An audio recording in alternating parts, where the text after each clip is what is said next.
ndodhem sot në Lushnjë dhe kam takuar një gocë shumë të veçantë për mua që kisha vite që doja ta takoja që kur kam për një faqe një vetëm vite. Ajo quhet Anastasia dhe unë e quaj gjithmonë të voglën time.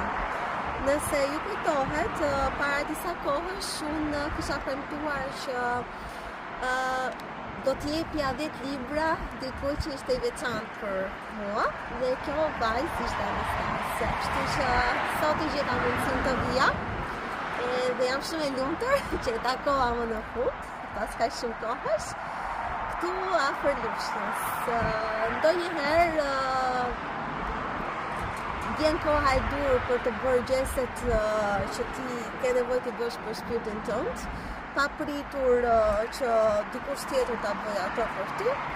Dhe kështu që mendoj që sot ishte dita që ne do të takoheshim së bashku, Anastasia ime. Anastasia sot më dhuroi 2 libra nga një autore që është një frymëzim për vetë ato që ajo ka kaluar, por që do të flas më tepër në vijim për faqen time, ai quhet Lurida. Edhe mendoj se ndonjëherë dhimbjet më të mëdha na japin forcën që të gjejmë fjalët e dura për të shprehur dhe për t'i dhënë dritë botës. Kështu që ne sot e bëjmë së bashku me Anastasia time, të voglën time, dhe urojmë ta bëjmë për shumë njerëz të tjerë. E bashkë deri në libra.